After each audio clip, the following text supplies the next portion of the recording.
Iniciamos esta serie de 3 partes analizando la naturaleza y peculiar personalidad de la corporación empresarial moderna.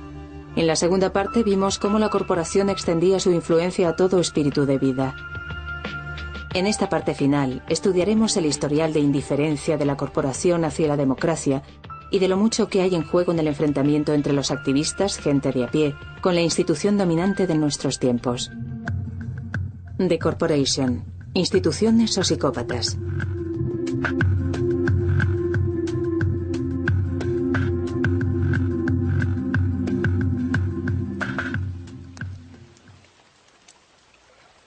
La perspectiva de que 2/3 de la población del mundo no tendrá acceso a agua potable para el 2025 ha provocado los primeros enfrentamientos en una batalla global por el control del recurso más básico del planeta. Cuando los bolivianos intentaron refinanciar los servicios de agua pública de su tercera ciudad más grande, el Banco Mundial le exigió que fuera privatizada. Por ello es por lo que la corporación Bechtel de San Francisco tiene ahora el control sobre todo el agua de Cochabamba, incluso de la que cae del cielo. Esta ley, este contrato, prohibían a la gente acumular el agua de la lluvia. Por lo tanto, el agua de la lluvia también se privatizaba. La factura de agua le daba un valor legal a la empresa para que pueda apropiarse de su propiedad, de su vivienda, rematando la misma. La gente debía optar por una decisión de comer menos, pagar del agua, pagar por los servicios básicos, dejar de mandar a los niños a la escuela, no asistir a los hospitales y curarse en la propia casa, o en todo caso, gente jubilada, por ejemplo, que tiene una renta muy baja, debería buscar trabajo en las calles. Es el gobierno boliviano que ha obedecido, los mandatos que le ha hecho el Banco Mundial. Pero en última instancia, quienes son los responsables de todo esto son las empresas transnacionales que han ido a intentar lucrar con lo poco que tiene el pueblo cochabambino, han intentado ganar dinero con el poco excedente que pudiera generarse en Cochabamba. Los gobiernos en nuestros países lamentablemente son instrumentos de estas empresas.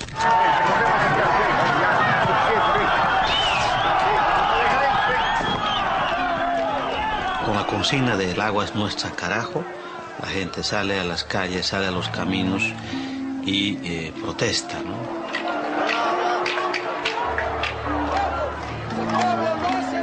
A pesar de que este país atormentado había pagado los préstamos del Banco Mundial con la privatización de la estable industria del petróleo, las líneas aéreas, los ferrocarriles, la electricidad y las compañías telefónicas, el gobierno fracasó al intentar convencer a los bolivianos de que el agua es una materia prima como cualquier otra. Entonces, ahí sí vimos que el gobierno defendía los intereses de la transnacional Bechtel, porque la gente quería agua, no gases. La gente quería justicia y no balas.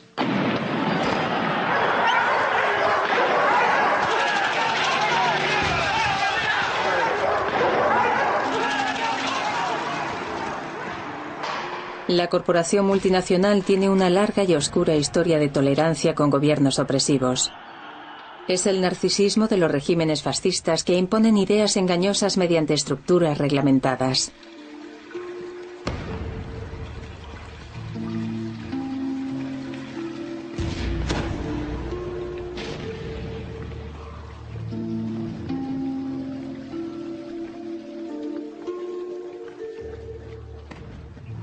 Hubo una interesante conexión entre el ascenso del fascismo en Europa y la existencia de gente políticamente radical en las corporaciones. Se ha reconocido que el fascismo ascendió en Europa con la ayuda de las grandes corporaciones. Mussolini era muy admirado entre todo tipo de personas. Los empresarios le querían, las inversiones se disparaban y dio la casualidad de que cuando Hitler llegó a Alemania pasó lo mismo allí. La inversión se disparó en Alemania, tenía a la mano de obra bajo su control y se estaba deshaciendo de los peligrosos elementos de la izquierda. Las oportunidades de inversión estaban mejorando y no había problemas. Eran países maravillosos. Creo que una de las mayores historias no contadas del siglo XX es la de la confabulación entre las corporaciones, sobre todo en Estados Unidos y en la Alemania nazi. Primero, en términos de cómo las compañías, las corporaciones estadounidenses, ayudaron a reconstruir Alemania y apoyaron el ascenso del régimen nazi. Y luego, cuando estalló la guerra, se las arreglaron para que todo continuara funcionando. General Motors consiguió mantener Opel en funcionamiento, Ford pudo mantener sus operaciones y compañías como Coca-Cola, que no pudieron mantener sus ventas, se inventaron la Fanta de naranja para los alemanes y de este modo mantener sus ingresos en Alemania.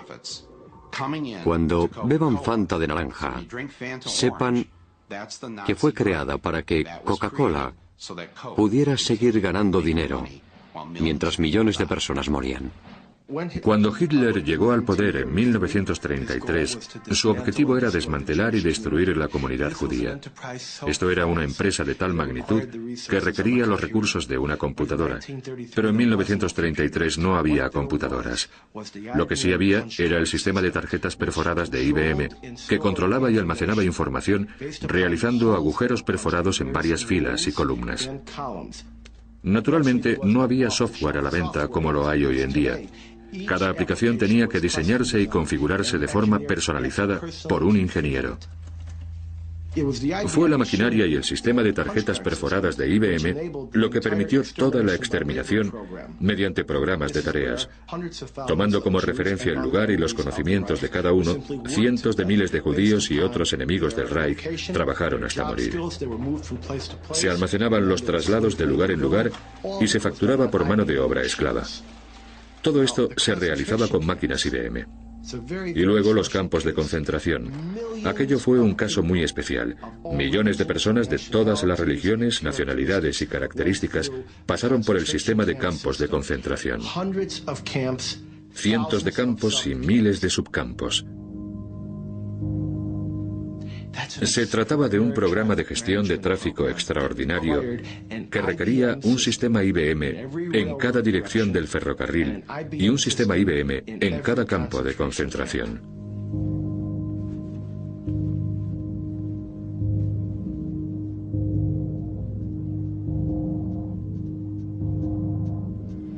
Esta es la tarjeta típica de un prisionero. Hay 130.000 de estas en el Bundesarchiv, los archivos nacionales de Berlín. Allí, los archivistas pensaban que no tenían ninguna conexión con las tarjetas perforadas. Pero después de un examen más detenido, vemos que hay cuadritos pequeños donde se perfora toda la información. Luego comparamos esta información con la hoja de códigos de los campos de concentración y vemos que Auschwitz es 1, Buchenwald es 2, Dachau es 3. Y a propósito, no es 3, sino 003. Después, el tipo de prisioneros. Un testigo de Jehová era el 2, un homosexual el 3, un comunista el 6, un judío sería el 8. ¿Cuál era el estatus dentro de los diversos campos de concentración? Pues 1 era liberado, 2 trasladado, 4 ejecutado, 5 suicidio y el 6, el código 6, Sonderbehandlung, el tratamiento especial que significaba la cámara de gas o a veces una bala. Perforaban el número. El material era tabulado. Las máquinas estaban preparadas. Y, por supuesto, las tarjetas de perforación se imprimían, millones de ellas. Y las imprimía IBM en exclusiva. Los beneficios fueron recuperados después de la guerra. La verdad, creo que esa acusación en particular ha sido justamente desacreditada como acusación seria. Esto es, el hecho de que hayan usado equipos es un hecho. Pero la forma de conseguirlos, o cuánta cooperación tuvieran y cualquier tipo de connivencia intentando unir cabos que no están conectados, creo que esa parte ya está desacreditada. Generalmente tú vendes, por ejemplo, ordenadores. Y estos se usan de muchas maneras. Tú siempre esperas que se utilicen de la forma más positiva posible, pero si alguna vez te enteras de que no se están utilizando de forma positiva, entonces esperas que se deje de apoyar eso. Pero eso no siempre se sabe. ¿Acaso se puede saber? ¿Se puede averiguar siempre? Es difícil saberlo. Por supuesto, IBM diría que no tenía control sobre su filial en Alemania, pero aquí, el 9 de octubre de 1941, se escribió una carta directamente a Thomas J. Watson, con todo tipo de detalles sobre las actividades de la filial alemana. IBM no vendió ninguna de estas máquinas, sino que las alquiló, y tenían que pasar mantenimiento una vez al mes, aunque se encontraran en un campo de concentración, como los de Dachau y Buchenwald. Este es un contrato típico entre IBM y el Tercer Reich, instituido en 1942. No es con la filial holandesa ni con la filial alemana, sino con la corporación IBM de Nueva York. Da la casualidad de que me sé la historia y hablé de ella más de una vez con el viejo señor Watson. Yo estaba allí en ese momento.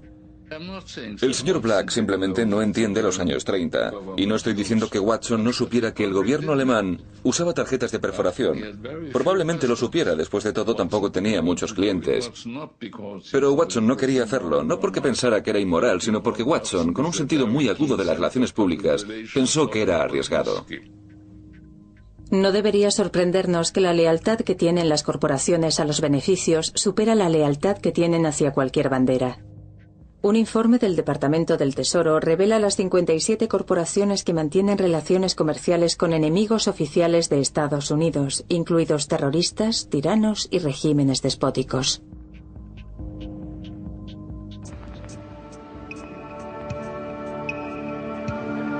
You can roughly locate any community somewhere along a scale running all the way from democracy to despotism. This man makes it his job to study these things. Well, for one thing, avoid the comfortable idea that the mere form of government can of itself safeguard a nation against despotism.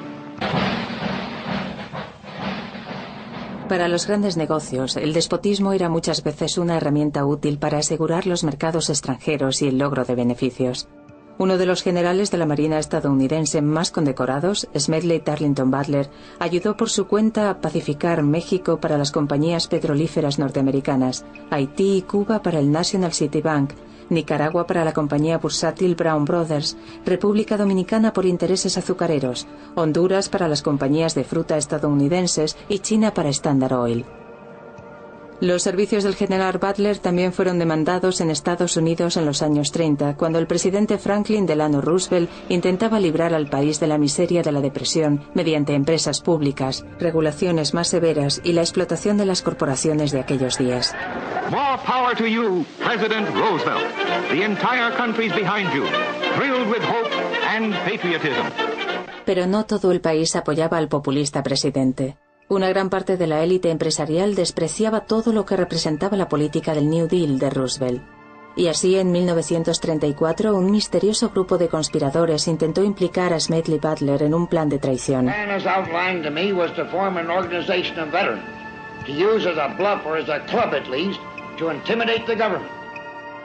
Pero el contubernio empresarial había elegido al hombre equivocado. Butler estaba harto, según él, de ser un gángster para el capitalismo. I appeared before the Congressional Committee, the highest representation of the American people, under subpoena to tell what I knew of activities, which I believe might lead to an attempt to set up a fascist dictatorship. The upshot of the whole thing was that I was supposed to lead an organization of 500,000 men, which would be able to take over the functions of government. Finalmente, el comité del Congreso encontró pruebas del complot para derrocar a Roosevelt.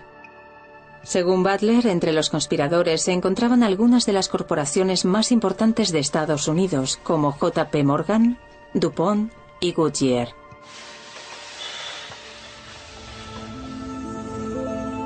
Como bien saben hoy en la empresa de neumáticos Goodyear, las corporaciones no necesitan un golpe de Estado para dominar al gobierno. Las corporaciones ahora son globales y por ello los gobiernos han perdido parte del control sobre ellas, con independencia de que las corporaciones sean o no de fiar. Hoy día los gobiernos no tienen el poder que una vez tuvieron sobre las corporaciones y la influencia que tenían hace 50 o 60 años. Y eso ha supuesto un gran cambio. Los gobiernos se han visto impotentes comparado con la posición en la que se encontraban. El capitalismo hoy manda sobre las alturas más elevadas y ha desplazado a la política y a los políticos como los sumos sacerdotes y oligarcas dominantes de nuestro sistema. Así que el capitalismo y sus principales actores y protagonistas y los presidentes de corporaciones han obtenido un poder y libre acceso inusuales. Con esto, no es que niegue la importancia del gobierno y de los políticos, pero ellos son los nuevos sumos sacerdotes. En 1998 fui invitado a Washington, D.C. a una reunión que había sido convocada por la Agencia de Seguridad Nacional llamada Critical Thinking Consortium, Consorcio de Pensamiento Crítico. Estaba en aquella sala y, mirando hacia un lado, tenía a la CIA, la Agencia Nacional de Seguridad, la DEA, el FBI, aduanas y el Servicio Secreto. Y al otro lado, Coca-Cola, Mobile Oil, GTE y Kodak. Recuerdo que en ese momento me sentía allí como en el epicentro de la industria de la inteligencia. Aquello era de verdad. No es que la línea estuviera borrosa, sino que no había ninguna línea. Y para mí aquello lo decía todo sobre lo mucho que se consultaban y cómo cooperaban la industria y el gobierno.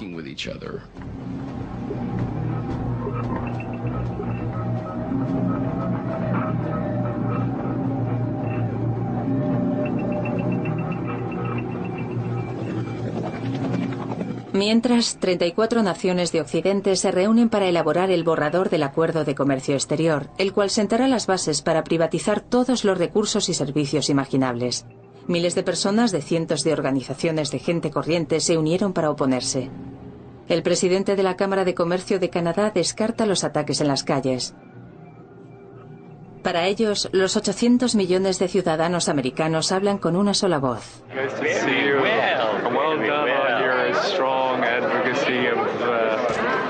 Truth, justice, wisdom, and all those things. I was looking yesterday at the statements at the inauguration, the opening ceremony. What an extraordinary progress over the last 15 years. Absolutely. When you heard such open... A common language. A common language. Yes, and from the most developed to the least, it was extraordinary that now that we see the benefits of trade, more and more people want to buy it. Absolutely. Because we do realize that it helps everyone, from the poorer to the better off. So a lot of these countries are not saying we want to get off, they want to get on. Exactly. So no one wants out. Everyone wants in. Yeah. Anyway, well done. So, thank you. Super. So far, so good. Good.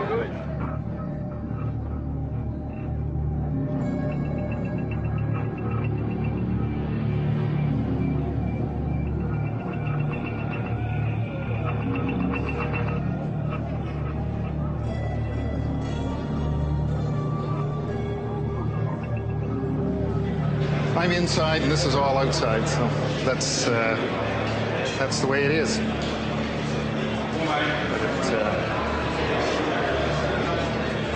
So, what do you think when you look at all this? Well, it's. I mean, I think it's too bad that this has erupted.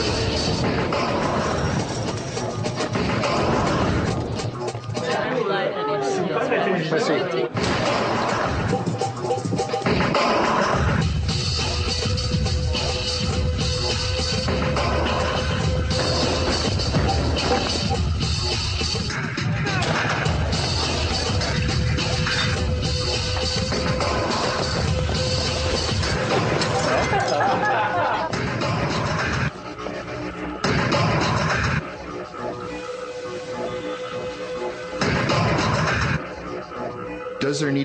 Si es necesario tener alguna medida de responsabilidad, sí. Y creo que la comunidad empresarial lo reconoce. Pero esa responsabilidad está en el mercado, en sus accionistas, en su percepción pública y en la imagen pública que están proyectando. Si las compañías no hacen lo que deberían estar haciendo, van a ser castigadas en el mercado y eso no lo desea ninguna compañía. No tienes que confiar en el gobierno. Tienes que confiar en intentar crear estructuras en el mercado que incentiven a las corporaciones a hacer lo correcto. Hay un nuevo mercado. Estos chicos no están ahí porque el gobierno les ponga una pistola en el pecho o porque hayan leído de repente un libro sobre la meditación trascendental y la moralidad global. My inner voice says honor my inner child. Mine says love everyone. My inner voice says I like a Wendy's bacon mushroom milk. Están ahí porque entienden que el mercado necesita que ellos estén ahí. Estar ahí es su ventaja competitiva. Boy, talk about inner peace. Estoy escuchando vuestras preocupaciones. Me preocupa el clima, me preocupa la contaminación. Yo no tengo todas las respuestas, pero estoy trabajando en ello. Estamos preparados para trabajar con vosotros, con la sociedad, con las ONG y con los gobiernos para atajarlo. Así que reconstruyes la confianza para volver a un nuevo tipo de confianza. Y entonces, el objetivo final es convertirse en la corporación favorita. He believes that almost half our energy could one day come from renewable sources. He's been called a dreamer and a crank. And I've been called a hippie. And more recently, a project manager for Shell. Yo muchas veces me pregunto, ¿por qué tantas compañías suscriben la responsabilidad social corporativa? No estoy seguro de que sea necesariamente porque en el fondo deseen ser responsables, sino porque deseen que se les considere y se les vea como responsables.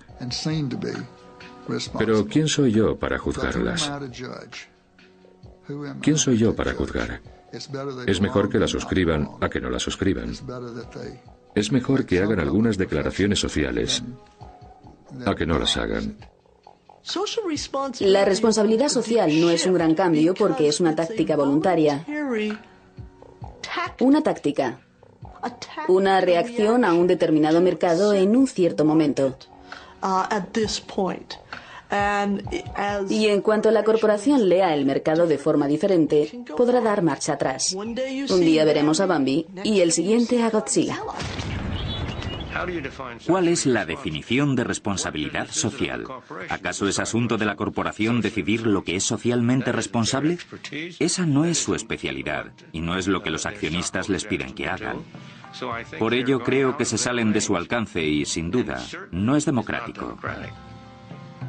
La única corporación responsable es una corporación subordinada, una en la que la gente que la dirija reciba órdenes del cuerpo político. No pueden controlar al cuerpo político. En realidad, me da igual lo que piense el presidente de General Motors sobre cuál es el nivel adecuado de emisiones que pueden expulsar los tubos de escape de sus automóviles. Puede que tenga un montón de científicos, puede que sea muy buena persona, pero yo no le he elegido para nada. Y no tiene ningún poder para decidir en mi nombre. Estas decisiones deben ser realizadas por los gobiernos, no por las corporaciones. Y es muy peligroso y una tentación decir, ¿por qué no tenemos un rey filósofo? Como presidente corporativo, dejemos que decida, dejemos que el gran líder decida. La historia no perdonaría ante tal decisión y diría, un poder que no responda ante nadie es un poder que no se puede tolerar en este mundo. Si llevas esto hasta una conclusión lógica, se tendría la imagen de que, en realidad, el fin del mundo se halla cerca, y de que todos tenemos lavado el cerebro, y de que no queda ningún espacio libre. Pero creo que todavía no hemos llegado a eso. Y creo que es importante que no exageremos el caso, y que admitamos que hay grietas y fisuras en todas estas estructuras corporativas. A veces, cuando la corporación se centra en un proyecto determinado, miran hacia el otro lado, mientras pasan todo tipo de cosas interesantes en un rincón. Es algo que pasa en todos los periodos de la historia. Cuando la injusticia basada en la falsedad, basada en el arrebatamiento de los derechos y libertades de la gente para vivir y sobrevivir con dignidad, cuando pones esta situación en evidencia, se da la vuelta a la tortilla.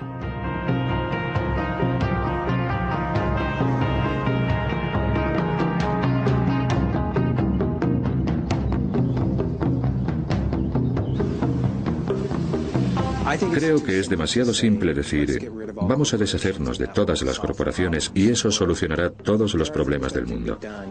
Se pueden hacer algunas cosas y parece ser que solo se pueden hacer cuando la gente se organiza y, al menos en parte, está motivada por los beneficios.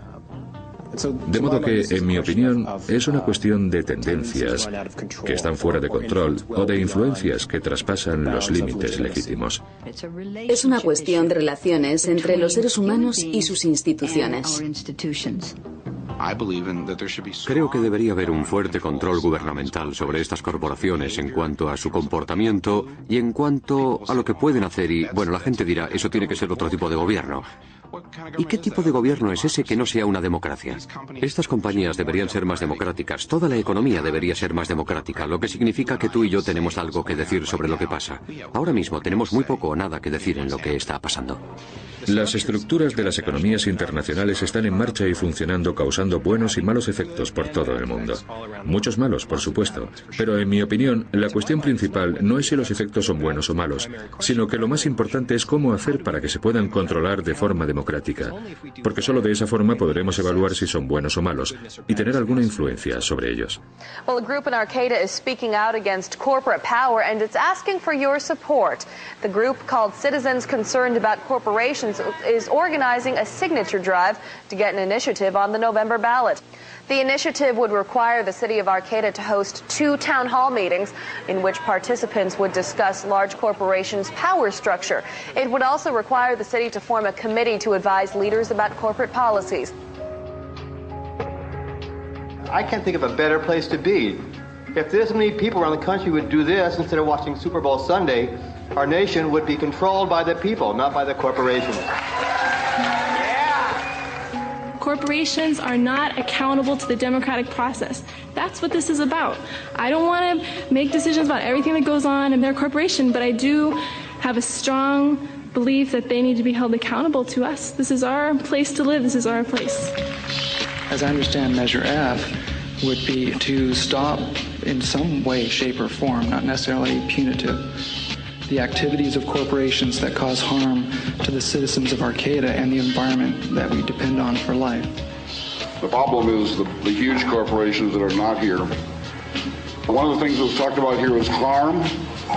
And Mike, the question I have for those people is, who determines what harm is?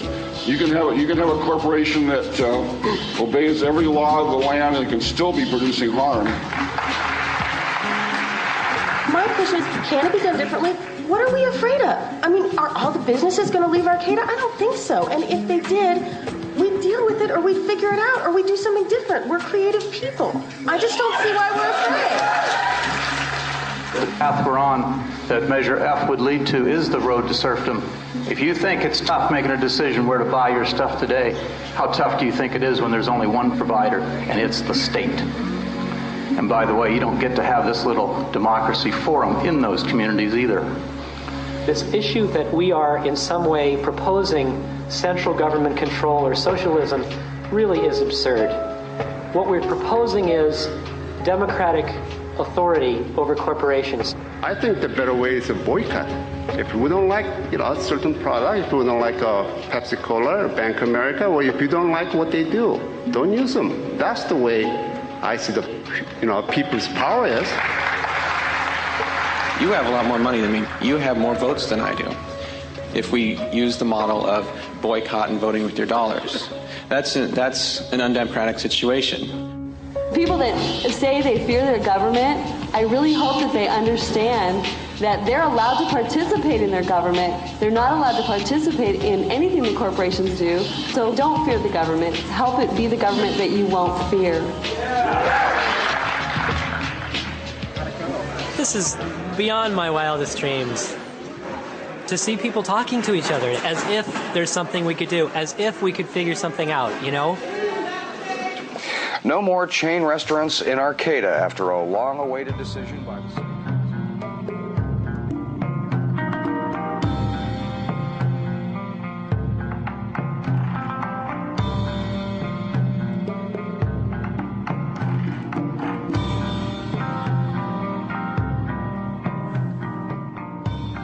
Sabemos lo que necesitamos. Son una serie de pasos sencillos. Lo que no tenemos es la voluntad política.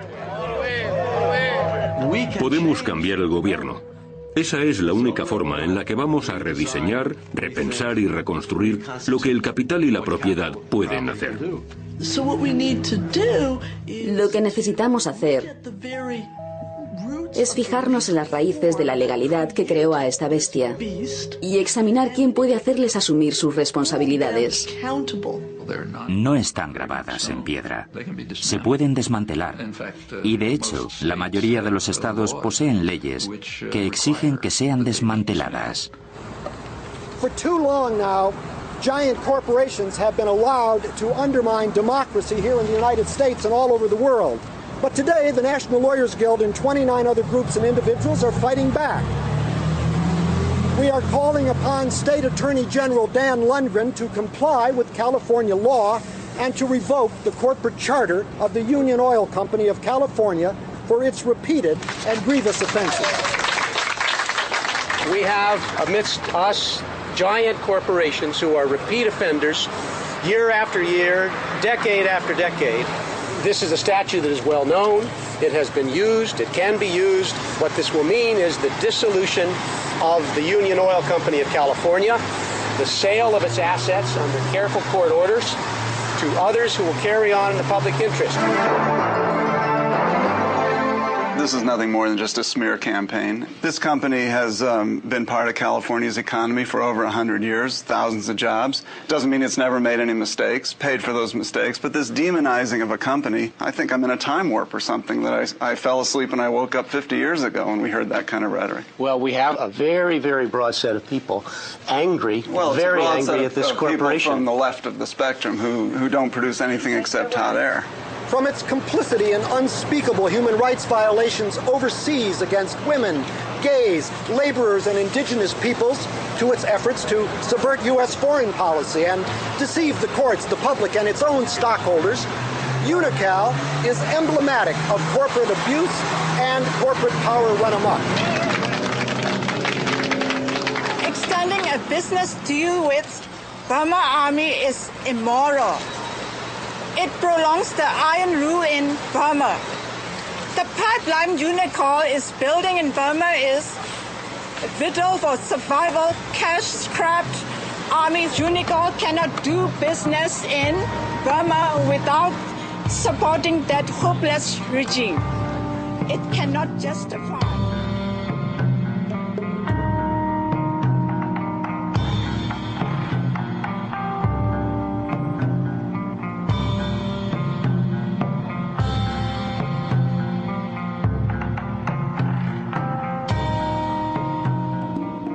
El comercio y el gobierno no son primordiales, son instituciones secundarias. Se derivan de la institución principal, que es la cultura en la que la gente vive su vida. Comprender esto es la clave para este debate sobre la globalización.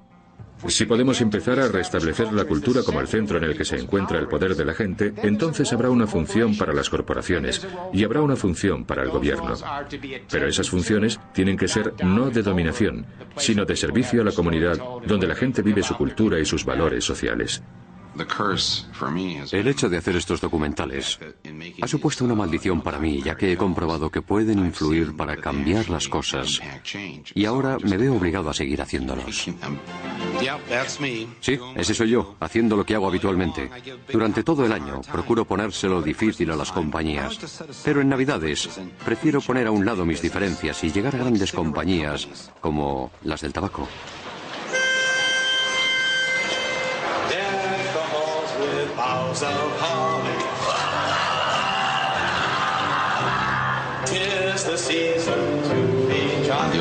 En Awful Truth, había un hombre que tenía un seguro médico que no estaba dispuesto a pagar por su trasplante de páncreas.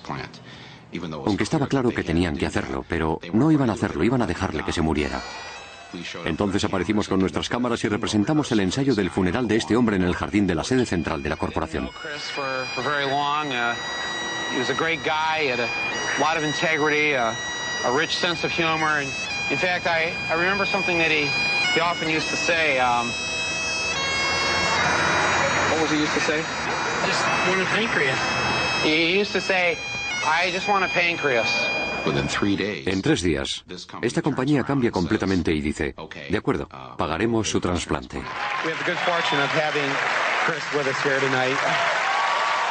Así que una persona se pudo salvar gracias a este tipo de trabajo.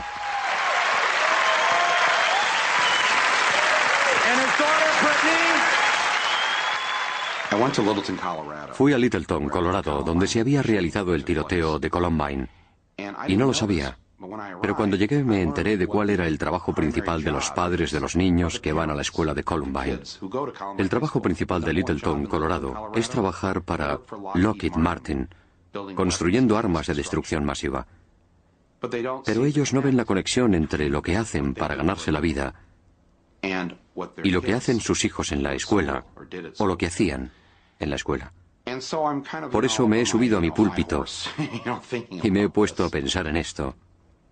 Y después le he comentado a mi mujer que los dos somos hijos de gente que trabaja en fábricas de coches de Flint, Michigan, y que no hay ninguno de nosotros en Flint, ni siquiera nosotros dos, que se haya parado alguna vez a pensar que lo que hacemos para ganarnos la vida, construir automóviles, sea probablemente la principal razón por la que se están derritiendo los casquetes polares y se vaya a acabar nuestra civilización tal y como la conocemos. No hay conexión entre soy un ensamblador de una línea de ensamblaje que construye coches que son buenos para la gente, para la sociedad, que se desplaza con ellos, pero nunca nos paramos a pensar en las consecuencias más amplias, en la gran responsabilidad de lo que estamos haciendo. Al final, tendremos que aceptar nuestra responsabilidad como individuos por nuestra acción colectiva y el daño más amplio que provoca en nuestro planeta. Hay muchas herramientas para poder recuperar a la sociedad. Pero lo importante no son las herramientas. Quiero decir que hay pleitos, leyes, acción directa, educación, boicots, inversiones sociales.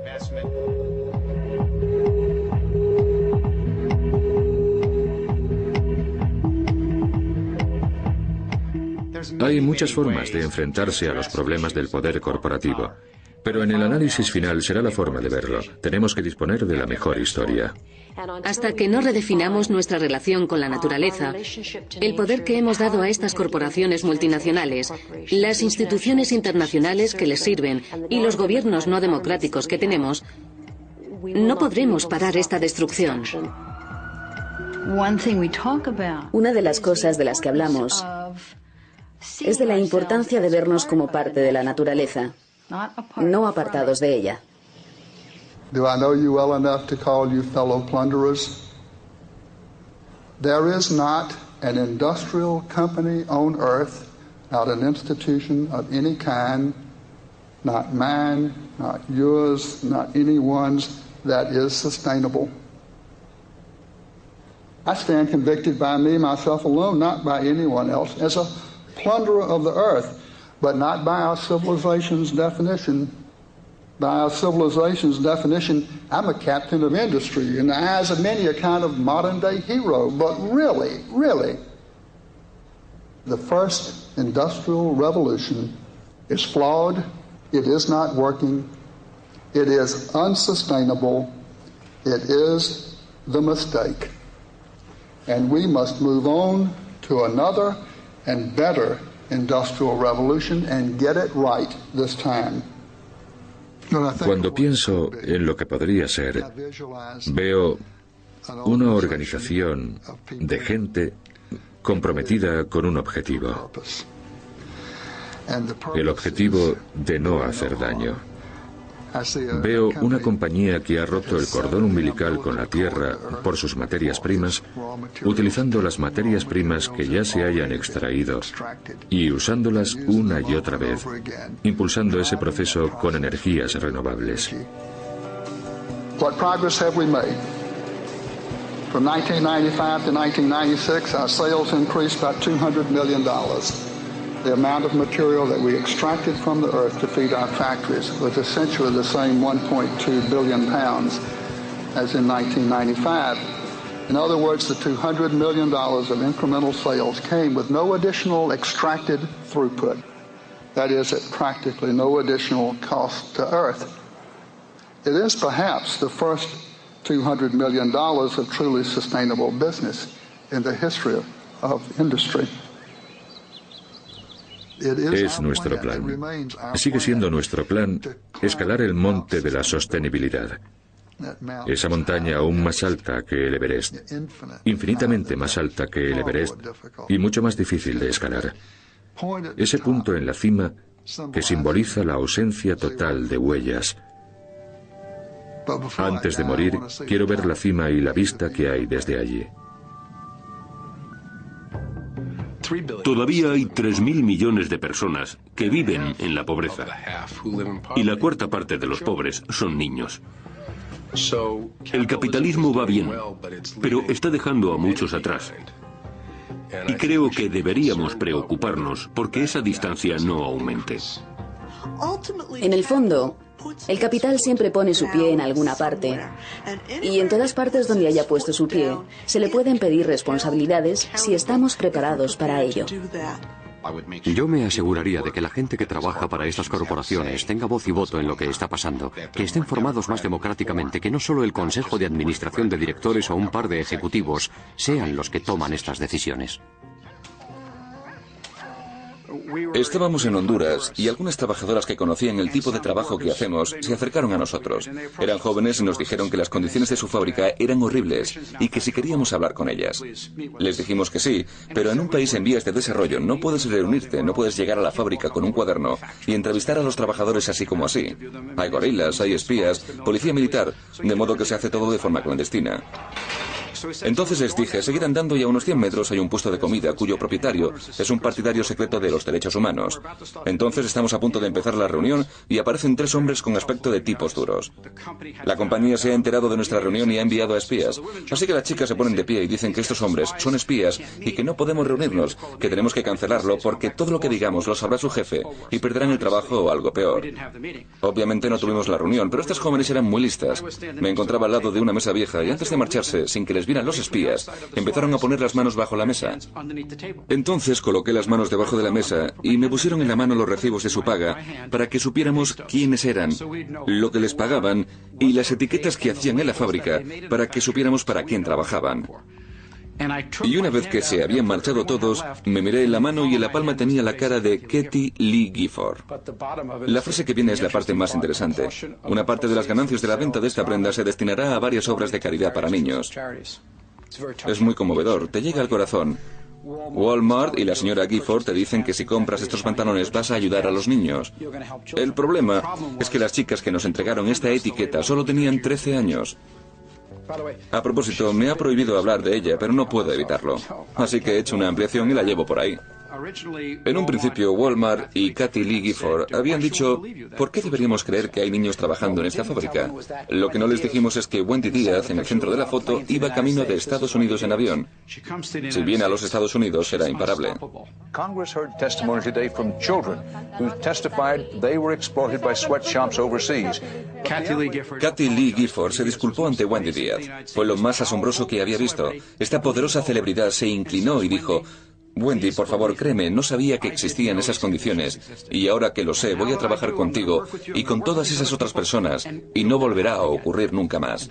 Y aquella noche firmamos un acuerdo con Kathie Lee Gifford.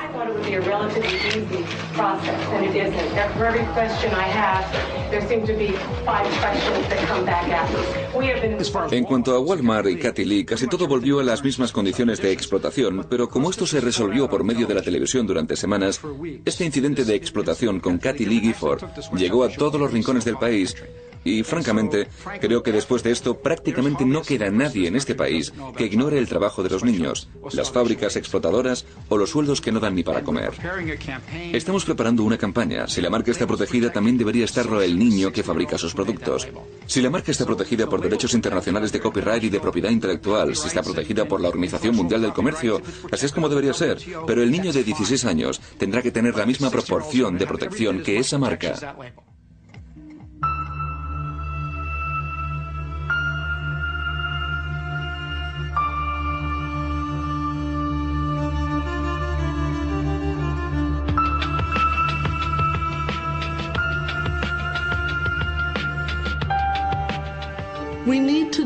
Necesitamos decidir que haya ciertas cosas que no se pueden comprar ni vender.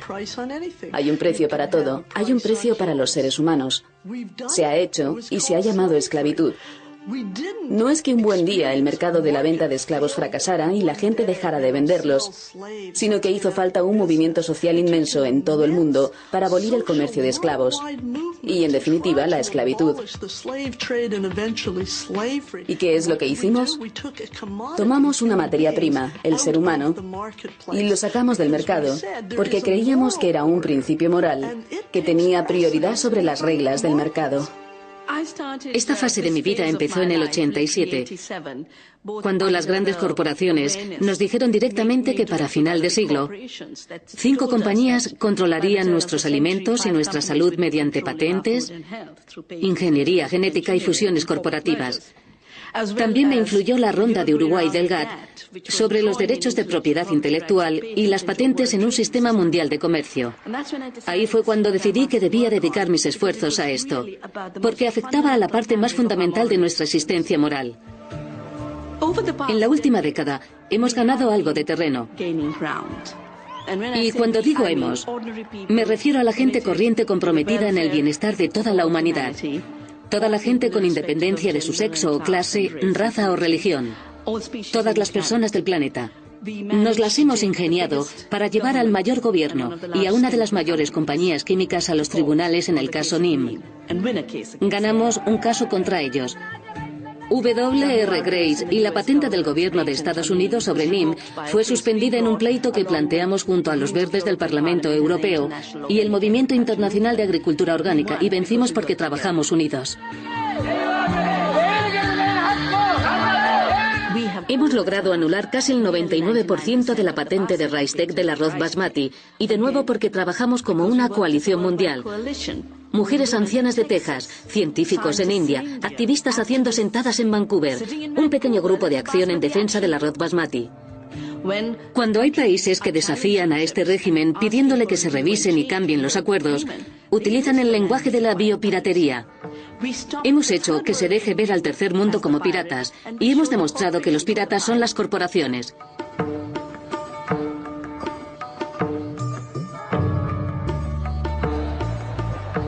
Miren lo poco que necesitó Gandhi para luchar contra las leyes de la sal de los británicos, cuando estos decidieron aumentar sus ejércitos y fuerzas policiales a través del impuesto de la sal.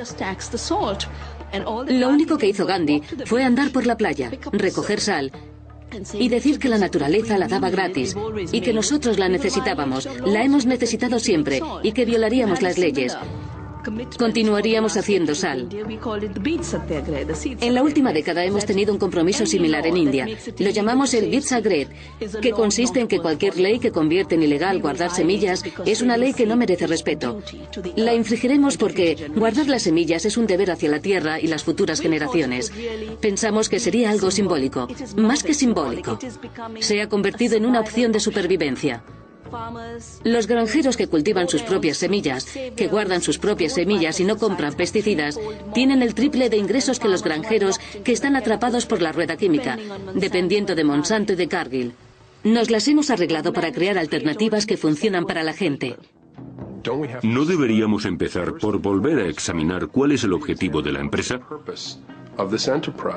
Y si la respuesta continúa siendo la rentabilidad y la satisfacción de los accionistas, no será una respuesta suficientemente satisfactoria.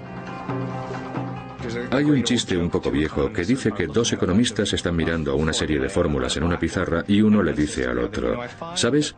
Creo que este modelo funciona mucho mejor si se excluye a la gente. A los economistas, sobre todo a los economistas de derechas, les gusta decir que hay un modelo de comportamiento racional egoísta que define la vida humana y el deseo humano. Pero, por supuesto, lo que no admiten en ese modelo son las excepciones o lo que ellos llaman interés egoísta lógico, excepciones que se producen continuamente. Tenemos que mejorar ese modelo. Puede que haya otras motivaciones que no sean las propiamente egoístas, como la abnegación, la minimización del beneficio en pos de algún otro valor, etcétera, etcétera. Esto, por supuesto, no son noticias nuevas para ninguna persona, pero sí lo son para muchos economistas porque no es la forma en que han concebido el mundo.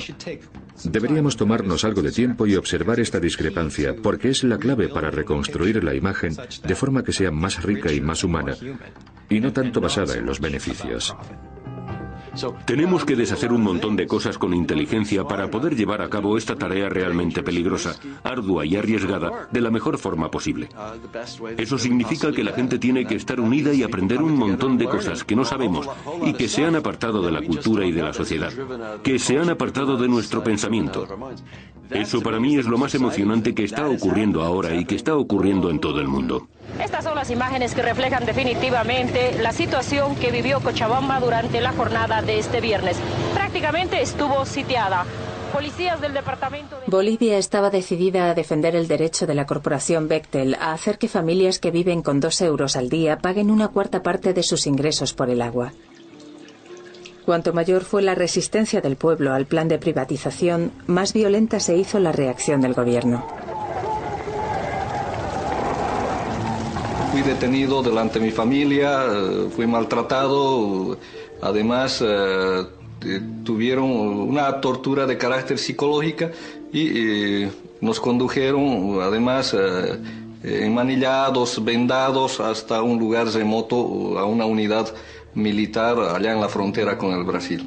Y por eso vieron centenares de heridos jóvenes que a sus 16, 17 años perdieron brazos, perdieron piernas, quedaron paralíticos, quedaron lesionados de la cabeza de por vida y murió Víctor Hugo Daza.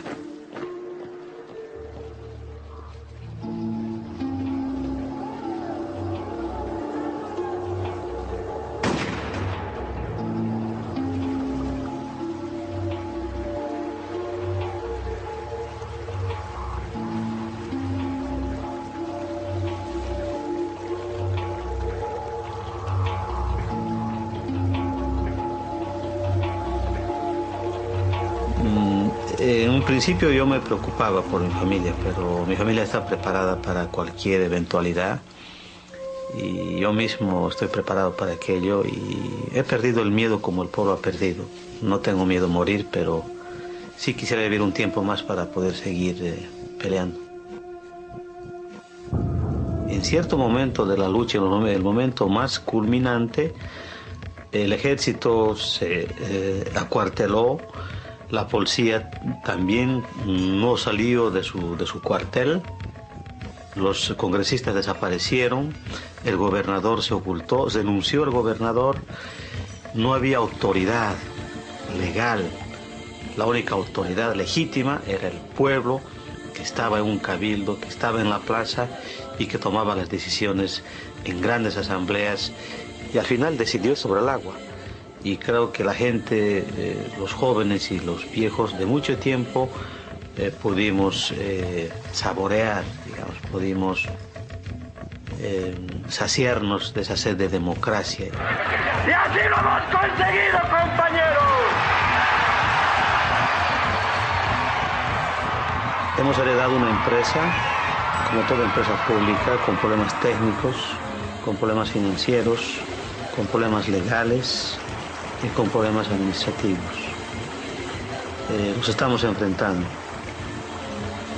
Porque si demostramos que es la gente sencilla y trabajadora la que puede dar solución a sus problemas, podemos estar a las puertas de pedir de que todo aquello que se privatizó, todo aquello que se vendió, todo aquello que está en manos de las corporaciones, vuelvan a las manos de la población.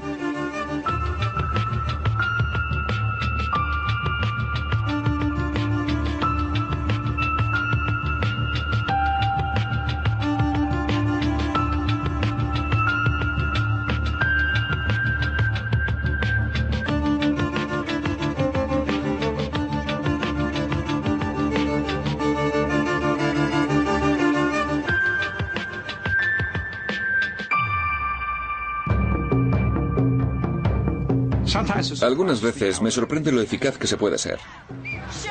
Después de vencer a Gap, pasé por sus tiendas y pensé, madre mía, hay 2000 tiendas como esta en todo el país. Mira todo ese hormigón, todo ese cristal, todo ese personal, todas las ropas, todo ese poder. Pues todavía se puede alcanzar a esas compañías, todavía se puede influir en ellas. Yo creo que sí hemos ganado, se están ganando pequeñas batallas en el mundo, pero yo creo que la gente está perdiendo la guerra. En eso sí, yo veo el futuro, el presente y el futuro para nuestros hijos muy oscuro. Pero confío en la capacidad de reflexión, en la capacidad de indignación y en la capacidad de rebelión de la gente. Hay 15 corporaciones a las que les gustaría controlar las condiciones de nuestra vida. Y hay millones de personas que están diciendo que no solo no las necesitamos, sino que nosotros lo podemos hacer mejor. Vamos a crear sistemas que alimenten la Tierra y alimenten a los seres humanos. Y esto es el sostén principal de un gran número de sociedades por todo el mundo. Ahí es donde está el futuro. Yo no creí que íbamos a ganar. Yo no pensé que la empresa se iba a ir. Para mí era imposible. Y muchos opinaban así. Entonces era una angustia en mi pecho de expresar algo que yo no creía. Y ahí aprendí una lección muy importante, de que uno no puede desconfiar en la capacidad del pueblo. Un eslogan que siempre yo había repetido en las marchas, de que el pueblo unido jamás será vencido. Y ver eso para mí fue muy grandioso. ¿Saben? Siempre he pensado lo irónico que es que pueda hacer todo esto y seguir dedicándome a lo mío. Trabajo en la industria audiovisual, los estudios me distribuyen y son propiedad de grandes corporaciones. Entonces, ¿por qué me siguen comprando cuando resulta que me opongo a todo aquello que ellos representan? ¿Cómo es que empleo el dinero que me dan ellos para oponerme a aquello en lo que ellos creen? Pues porque no creen en nada. Me distribuyen porque saben que hay millones de personas que quieren ver mi película o ver el programa de televisión y ellos van a ganar dinero. Y yo he conseguido distribuir mi material gracias a que voy conduciendo mi camión por esta enorme grieta que existe en el capitalismo. La grieta de la codicia. Es como el hombre rico que te vende la cuerda para ahorcarles y cree que con ello va a hacer dinero. Pues bien, yo soy esa cuerda. Espero. Soy parte de esa cuerda. También creen que cuando la gente ve mi trabajo, o vean este documental, o lo que sea, se creen que ustedes lo verán y no harán nada al respecto, porque ellos han conseguido ya anular sus mentes y ustedes no podrán reaccionar. No se van a levantar de sus sillones para cambiar las cosas. Están convencidos de ello. Y yo estoy convencido de lo contrario. Estoy convencido de que algunas personas van a salir del cine o levantarse del sillón y van a hacer algo. Cualquier cosa para recuperar el mundo y volverlo a tenerlo en nuestras manos.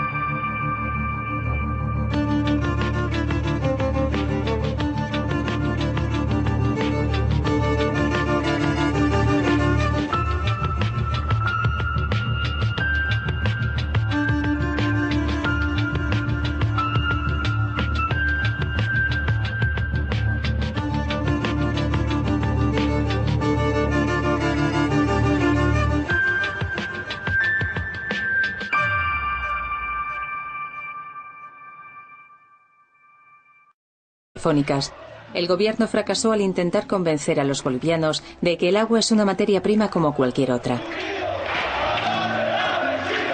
Entonces, ahí sí vimos que el gobierno defendía los intereses de la transnacional Bechtel, porque la gente quería agua, no gases. La gente quería justicia y no balas.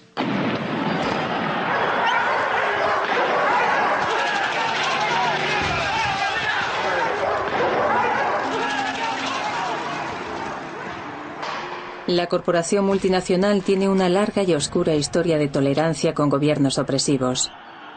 Es el narcisismo de los regímenes fascistas que imponen ideas engañosas mediante estructuras reglamentadas.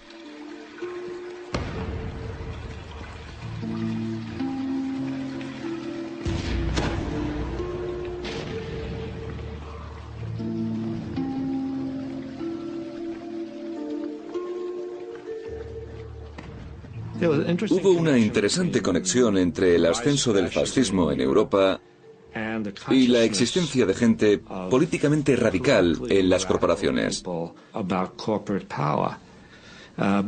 Se ha reconocido que el fascismo ascendió en Europa con la ayuda de las grandes corporaciones, que requería los recursos de una computadora. Pero en 1933 no había computadoras. Lo que sí había era el sistema de tarjetas perforadas de IBM, que controlaba y almacenaba información realizando agujeros perforados en varias filas y columnas. Naturalmente, no había software a la venta como lo hay hoy en día. Cada aplicación tenía que diseñarse y configurarse de forma personalizada por un ingeniero. Fue la maquinaria y el sistema de tarjetas perforadas de IBM lo que permitió toda la exterminación mediante programas de tareas. Tomando como referencia el lugar y los conocimientos de cada uno, cientos de miles de judíos y otros enemigos del Reich trabajaron hasta morir. Se almacenaban los traslados de lugar en lugar y se facturaba por mano de obra esclava. Todo esto se realizaba con máquinas IBM. Y luego los campos de concentración. Aquello fue un caso muy especial. Millones de personas de todas las religiones, nacionalidades y características pasaron por el sistema de campos de concentración. Cientos de campos y miles de subcampos. Se trataba de un programa de gestión de tráfico extraordinario que requería un sistema IBM en cada dirección del ferrocarril y un sistema IBM en cada campo de concentración.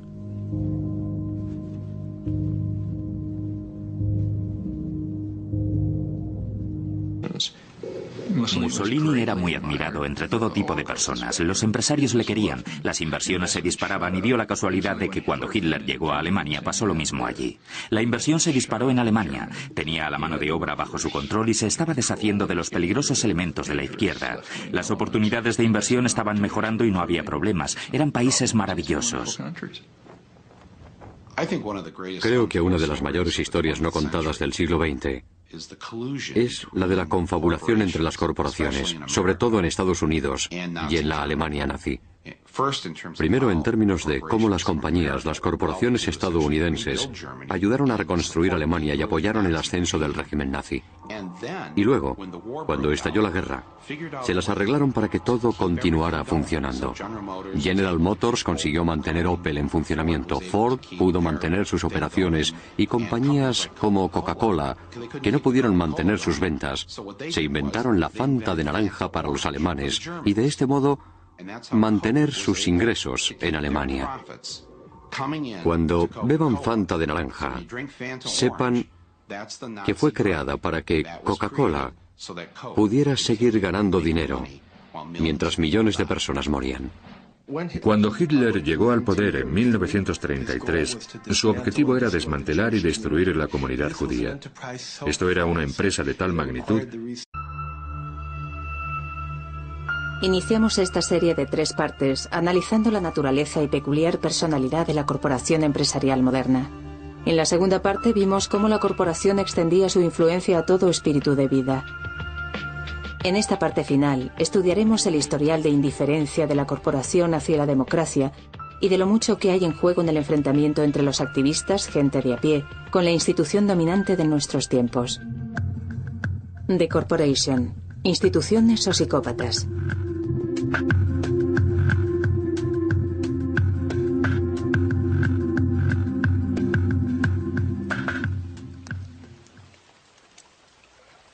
La perspectiva de que 2/3 de la población del mundo no tendrá acceso a agua potable para el 2025 ha provocado los primeros enfrentamientos en una batalla global por el control del recurso más básico del planeta. Cuando los bolivianos intentaron refinanciar los servicios de agua pública de su tercera ciudad más grande, el Banco Mundial le exigió que fuera privatizada. Por ello es por lo que la corporación Bechtel de San Francisco tiene ahora el control sobre todo el agua de Cochabamba, incluso de la que cae del cielo. Esta ley, este contrato, prohibían a la gente acumular el agua de la lluvia. Por lo tanto, el agua de la lluvia también se privatizaba. La factura de agua le daba un valor legal a la empresa para que pueda apropiarse de su propiedad, de su vivienda, rematando la misma. La gente debía optar por una decisión. de comer menos, pagar del agua, pagar por los servicios básicos, dejar de mandar a los niños a la escuela, no asistir a los hospitales y curarse en la propia casa, o en todo caso gente jubilada, por ejemplo, que tiene una renta muy baja, debería buscar trabajo en las calles. Es el gobierno boliviano que ha obedecido, o sea, los mandatos que le ha hecho el Banco Mundial. Pero en última instancia, quienes son los responsables de todo esto son las empresas transnacionales que han ido a intentar lucrar con lo poco que tiene el pueblo cochabambino, han intentado ganar dinero con el poco excedente que pudiera generarse en Cochabamba. Los gobiernos en nuestros países lamentablemente son instrumentos de estas empresas.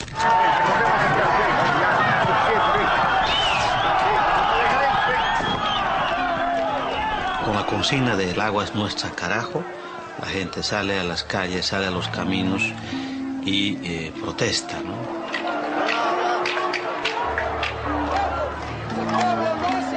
A pesar de que este país atormentado había pagado los préstamos del Banco Mundial con la privatización de la estable industria del petróleo, las líneas aéreas, los ferrocarriles, la electricidad y las compañías telefónicas,